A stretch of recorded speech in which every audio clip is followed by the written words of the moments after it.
तो मेरी उनके लॉयर से अभी बात हुई। मैंने उनसे पूछा कि पीटीआई ने जो प्रेस रिलीज जारी की है उसमें ये बात लिखी गई है कि इंट्रा पार्टी इंतखाबात कराने के हवाले से जो लाया अमल है उसकी मंजूरी दे दी गई। दैट मीन्स कि क्या पीटीआई इंट्रा पार्टी इंतखाबात कराने जा रही है और वो भी इमरान खान के बगैर। तो उन्होंने मुझे जो बात बताई वो ये कि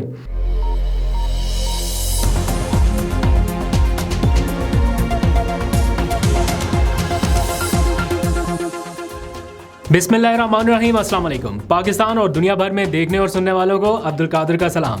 आज कोई पीटीआई का बड़ा कन्वेंशन नहीं था, वरना आपको उसके विजुअल्स भी स्टार्ट में दिखाता। 2-3 दिन से तो आपने बड़े विजुअल्स देख लिए और बड़े खुश हुए कि ये माहौल जो कुछ भी बन रहा है। लेकिन आज वैसे अदालती और सियासी मामलात से और बहुत बड़ी बड़ी खबरें हैं। बैक टू बैक कुछ हैपनिंग्स हो रही हैं और कुछ बड़े डिसीजंस लिए जा रहे हैं जिनका जानना आपके लिए बड़ा ज़रूरी है। And by the way, convention से याद आया, किसी ने कल कमेंट में लिखा था कि पीटीआई के कन्वेंशंस तो हो ही रहे हैं, बाकी जमातों के कन्वेंशंस का इसलिए पता चलता है क्योंकि पीटीआई के लोग उनके क्लिपिंग्स दिखा दिखा के ये बताते हैं कि देखो कितना छोटा कन्वेंशन था, देखो यहाँ पे लोग ही नहीं आए थे, वरना ना पता चलता कि उनका कन्वेंशन था। और सही बात है, कुछ 1-2 कन्वेंशन के बारे में मुझे वाकई में नहीं पता था कि दूसरी पार्टियाँ ये कर रही हैं। वो मुझे तब पता चला जब आप में से कुछ लोगों ने वो ट्वीट्स कर करके दिखाना शुरू किया कि देखो यहाँ तो लोग ही नहीं आए। तब पता चला अच्छा इस पार्टी का भी कन्वेंशन हो रहा था। एनीवेज, कुछ सियासी मामलात और अदालती कुछ अहम अपडेट्स हैं वो आपसे शेयर करते हैं। नंबर 1, आने वाले 3 दिन बहुत ही अहम है। 28, 29 और 3 नवंबर, इन तीनों दिनों में बहुत ही हाई प्रोफाइल केसेस की समाअत होने जा रही है, जिनमें से एक केस तो चंद ही घंटों बाद शुरू होने जा रहा है।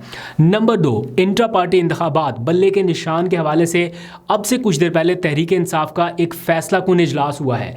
काफ़ी तवील इजलास रहा कि क्या इंट्रा पार्टी इंतखाबात कराए जाएं या इलेक्शन कमीशन का फैसला अदालत में चैलेंज किया जाए। तो आज के इजलास में क्या डिसाइड हुआ है, ऑल्दो कि उन्होंने एक प्रेस रिलीज भी जारी कर दी है, लेकिन उसमें भी थोड़ी सी कन्फ्यूजन है। तो मैंने खुद वकला को फ़ोन करके पूछा कि आज की कोर कमेटी में क्या डिसाइड हुआ, वो भी आपको बताना है। कुछ ही घंटे बाकी रह गए हैं जब चेयरमैन पीटीआई इमरान खान की अदालत पेशी के हवाले से कुछ डेवलपमेंट्स होनी है। मतलब उनको कल पेश किया जाना है इस्लामाबाद की अदालत में, जहां पर पहली मर्तबा ओपन ट्रायल जो है वो साइफर केस का होना है। पहली दफ़ा जब मुलज़म को पेश करने का ऑर्डर दिया गया है कि जनाब यहाँ पे लाया जाए, जेल में अब ट्रायल नहीं होना।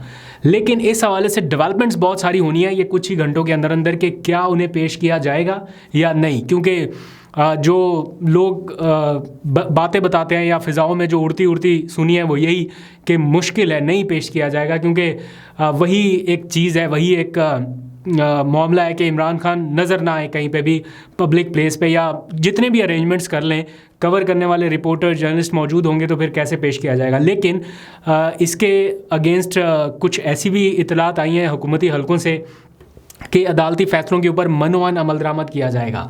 अगर तो मनोवान अमल दरामद होता है फिर तो इमरान खान साहब को पेश किया जाना चाहिए। लेकिन पेशी से चंद घंटे पहले आज अडयाला जेल के बाहर का माहौल क्या था, अगर आपको नहीं पता या आपने सोशल मीडिया पर क्लिपिंग शायद देख ली हो कि किस तरह से उनकी अहलिया की गाड़ी को कुछ लोगों ने घेरा, नारेबाजी हुई। वहाँ पर पीटीआई के भी एक वकील थे जिन्हें मैंने, वैसे तो मैं उन्हें नहीं जानता हूँ, लेकिन मैंने कई मौक़ों पर उन्हें देखा कि बड़ी नारेबाजी करते रहे वो। उन्होंने इमरान खान के हक़ में नारेबाजी की।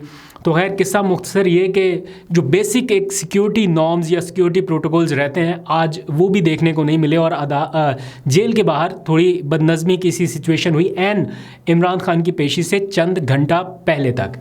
और इसी के पैरेलल कुछ दिनों पहले आपने ये ख़बरें सुनी होंगी कि अडयाला जेल के बाहर से या अतराफ़ से कुछ मशकूक एक्टिविटीज़ जो हैं वो रिपोर्ट हुई। कहीं से कोई डिवाइस मिल गई, कहीं से कुछ मिल गया। तो क्या उन सारी चीज़ों को जवाज़ बना के एट दी एंड ये कहा जा सकता है कि जनाब नहीं, सिक्योरिटी मसाइल इतने संगीन है कि नहीं पेश किया जा सकता? तो ये भी देखना होगा। चंद ही घंटों में ये सारी डेवलपमेंट्स हो जाएंगी। तो जैसे मैंने आगाज़ में कहा कि आने वाले 3 दिन बहुत ही अहम है, तो उनमें से पहला तो 28 नवंबर यानी कल इमरान खान साहब की पेशी के हवाले से है। फिर 29 नवंबर को नवाज शरीफ की एवनफील्ड सज़ा के ख़िलाफ़ जिन अपीलों की समाअत आज हुई है, अब वो भी परसों तक मुलतवी की गई हैं और अगले हफ्ते तक नवाज शरीफ साहब बरी होते नज़र आ रहे हैं। जिस तरह के आज के रिमार्क्स थे और जो चीज़ें जिस तरह से आगे बढ़ रही हैं, ऐसा बिल्कुल लग रहा है कि नवाज शरीफ अगले हफ्ते तक इन केसेस से बरी हो जाएंगे। तो बहरहाल परसों 29 तारीख को नवाज शरीफ के इस केस को भी दोबारा सुना जाएगा। फिर 30 नवंबर की तरफ अगर आप आ जाएं तो 30 नवंबर को इमरान खान के हवाले से सबसे अहम केस लगा हुआ है, दैट इज़ तोशाखाना केस में उनकी सज़ा ख़त्म करने के हवाले से या सज़ा मुअत्तल करने के हवाले से, जिसमें उनकी डिस्क्वालिफ़िकेशन है, तो ताकि वो इलेक्शन लड़ सकें। तो अभी तो इस केस की वजह से वो इलेक्शन नहीं लड़ सकते जब तक उनकी डिस्क्वालिफ़िकेशन है। तो अदालत से ये इस्तदा की गई है कि उनकी डिस्क्वालिफ़िकेशन भी ख़त्म की जाए। तो 30 नवंबर को अदालत ने ऑलरेडी नोटिस जारी कर रखे हैं, तो उसकी भी समाअत होनी है। तो ये 28, 29, 30 अलग अलग 3 दिन और 3 केसेस होंगे। इसकी भी बहुत सारी हैपनिंग्स आपको आने वाले दिनों में रिपोर्ट होती रहेंगी। अब आ जाइए सबसे इम्पॉर्टेंट मामला जो आज के दिन का था, जो मेन आज के दिन की हाईलाइट जिसकी तरफ सबकी नज़रें थी, वो था इंट्रा पार्टी इंतखाबात के हवाले से। आपको पता है इलेक्शन कमीशन का फैसला है कि 20 दिनों के अंदर अंदर इंट्रा पार्टी इंतखाबात कराए जाएँ। उसमें से कुछ दिन गुजर गए हैं, अब चंद ही दिन बाकी रह गए हैं।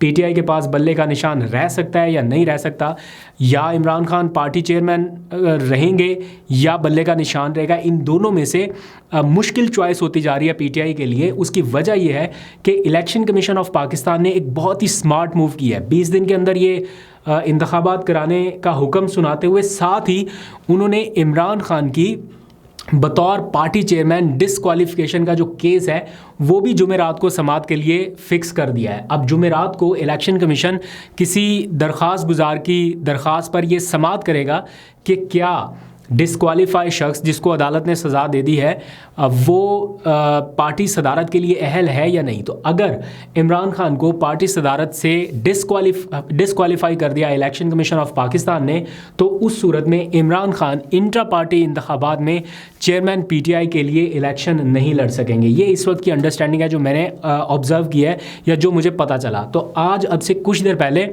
PTI की कोर कमेटी का एक अहम इजलास हुआ। ये इजलास खालिसतन इंट्रा पार्टी इंतखाबात के डिसीजन लेने के लिए ही बुलाया गया था, जिसमें वकला से भी राय ली गई, जो उनके सियासी लोग हैं उनसे भी राय ली गई, और जो लीगल एक्सपर्ट्स हैं उनको भी बुलाया गया था। वीडियो लिंक के ज़रिए इन चीज़ों के ऊपर डिस्कशन हुई कि कौन सी पॉसिबल बेस्ट सिनेरियो हो सकता है जिसमें इमरान खान पार्टी चेयरमैन भी रहें, प्लस वो इलेक्शन भी लड़ सके इंट्रा पार्टी का, और PTI के पास बल्ले का निशान भी रहे। क्योंकि अब PTI इलेक्शन कमीशन को कोई मौका नहीं देना चाहती, जिसकी वजह से वो बल्ले का निशान गवा बैठे। क्योंकि इलेक्शन कमीशन के पास एक वो आ जाएगी, रीजनिंग आ जाएगी कि जनाब हमने तो आपको कहा था 20 दिन के अंदर कराएं, लेकिन आपने जो इलेक्शन कराया 20 दिन के अंदर, ये इसलिए काबिल कबूल नहीं है क्योंकि इसमें आपने इमरान खान को डाल दिया और वो डिस्क्वालीफाई है। तो इसलिए क्या PTI इमरान खान की पार्टी चेयरमैनशिप की कुर्बानी दे सकती है? अगर ये मामला यहाँ तक गया तो उस सूरत में भी PTI के पास बहुत सारे ऑप्शंस बाकी हैं। मैं आपको पहले बता चुका हूँ, पैटर्न इन चीफ का ऑप्शन भी बाकी है, ताहियात कायद वाला ऑप्शन भी बाकी है, और बहुत सारी चीज़ें भी है। तो ज़रूरी ही नहीं है कि वो पार्टी चेयरमैन के साथ ही इलेक्शन में जाएँ, क्योंकि उसमें ख़तरा बढ़ जाएगा बैट का निशान खोने का। तो मेरी उनके लॉयर से अभी बात हुई, मैंने उनसे पूछा कि PTI ने जो प्रेस रिलीज जारी की है उसमें ये बात लिखी गई है कि इंट्रा पार्टी इंतखाबात कराने के हवाले से जो लाया अमल है उसकी मंजूरी दे दी गई। दैट मीन्स कि क्या PTI इंट्रा पार्टी इंतखाबात कराने जा रही है, और वो भी इमरान खान के बगैर।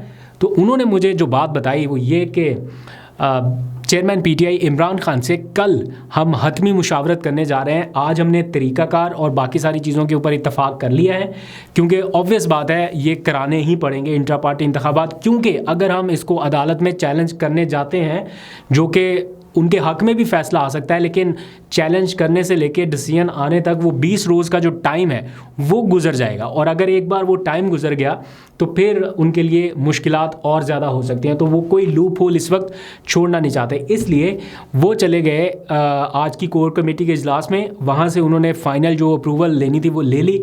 अब कल वो चेयरमैन PTI के साथ मुलाकात करेंगे जेल में, और वहाँ से उन्हें जो भी सूरत हाल होगी वो कोर कमेटी की बता के उनसे फ़ाइनल गाइडलाइंस दी जाएंगी। इमरान खान के लिए इस वक्त पार्टी चेयरमैन या अपनी ज़ात मेरा नहीं ख्याल कि कोई बहुत ज़्यादा मैटर करती है। इस वक्त वो किसी और गेम की तरफ देख रहे हैं, वो लार्जर पर्सपेक्टिव की तरफ देख रहे हैं कि कैसे इलेक्शंस में पार्टी को लेके जाना है। इस वक्त उनकी ज़रूरत यह है कि बल्ले के वोट के साथ वो इलेक्शंस में जाएं। ऑल्दो कि उन्होंने और भी स्ट्रेटजीज सोच रखी हैं इन केस बल्ले का निशान ना भी मिला, लेकिन स्टिल इमरान खान मेरा ख्याल है कुछ इस सारी सिचुएशन में ऐसा सोचेंगे जिसमें जो पार्टी की कोर कमेटी और लीगल एक्सपर्ट्स उन्हें बेहतर राय दें, उसके साथ वो जाएं।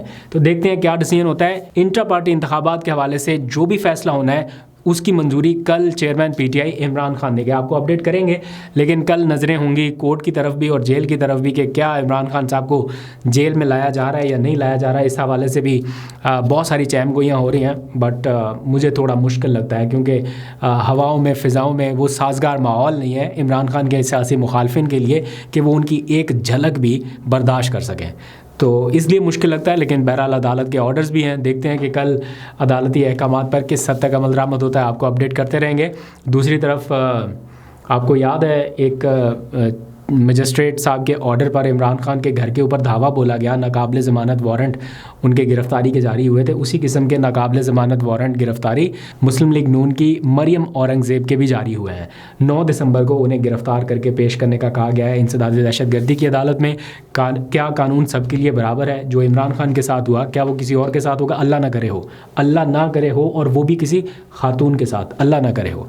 लेकिन क्या कानून बराबर है? क्या किसी को पेश किया जाएगा या ये सब बस अच्छा है दिखा के फ़ाइल बंद?